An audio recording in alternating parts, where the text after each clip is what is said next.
السلام عليكم ورحمة الله، نتمنى تكونوا على خير وبخير وأحوالكم طيبة وانتم كتشاهدوا هذا الفيديو بأتم الصحة والعافية. جيت نهضر على موضوع جديد وفيديو جديد، وإلا كنتي كتسمعي دابا وباغية غير شي حد يفهمك، غير شي حد يقول لك راه اللي فيك مفهوم، راه هذا الفيديو ليك. التشنج المهبلي ما كيوقعش فجأة، وكيبدا قبل بزاف.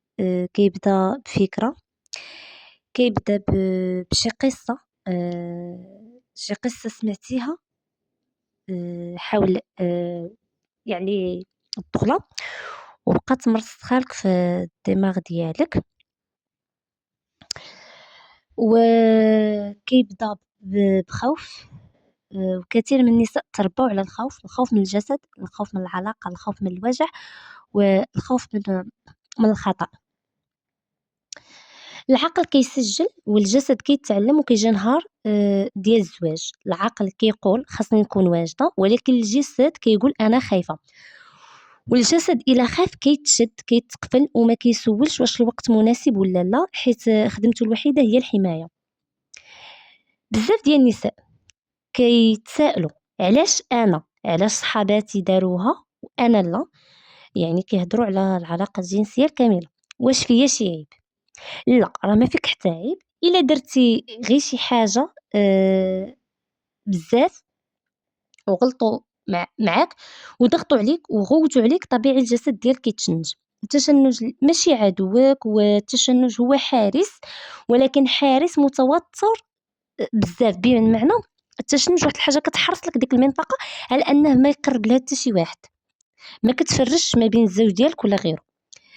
والمشكل كيوقع ملي كنحاولوا نكسروا الباب بالقوه، ملي كنقولوا خاصك تتحل دابا، خاصك تكوني بحال الاخرين دابا، الجسد ما كيتفاهمش مع هذا الضغط، وكيتفاهم غير مع الطمأنينه.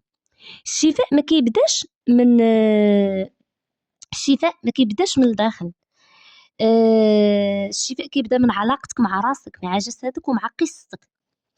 اول خطوه خاصك ديريها هي انك تحيدي الذنب، تحيدي الحشومه، وتقولي راه اللي عنده سبب. من بعد كتولي كتسمعي لجسدك وما كتفرضي عليه والو، وكتقولي ليه انا معاك. كاين نساء تشافوا حيت بدلوا الطريقه اللي كيهضروا بها مع راسهم، بدلوا بدل ما يقولوا انا ضعيفه ولاو يقولوا انا في مرحله شفاء. وبدل ما يخافوا من العلاقه ولا يبنيو امان، بداو كيبنيو واحد الامال بشويه بشويه، نفس عميق، ارتخاء وثقه. الا كنتي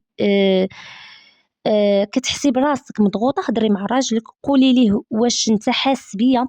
راه الراجل كيبغي اللي تشاركوا داكشي اللي كيضرها، باش هكا كيتعلموا بجوج انكم تصبروا. والا ما لقيتيش الدعم راه ماشي خطأك، ولكن خاصك تحمي راسك وتمشي في الطريق اللي فيه السلام. بغيتك تعرفي الجسد راه غيتعلم من الخوف ديالك، ولكن حتى الامان والطمأنينه والراحه والحب راه غادي تلقايه ان شاء الله فاش غادي تبداي واحد الرحله ديال الشفاء.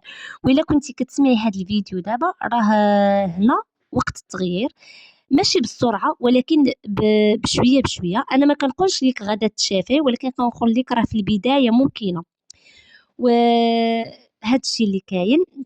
وإلا حسيتي براسك في هذا الكلام، راه القناة ديالك، وهنا ما كاين لا حكم ولا ضغط، كاين غير الفهم والدعم والأمان. خلي تعليق، وما تنسيش أنك تدخلي عندي الخاص باش تاخدي أول موعد ليك العلاج. دمتي بخير عزيزاتي.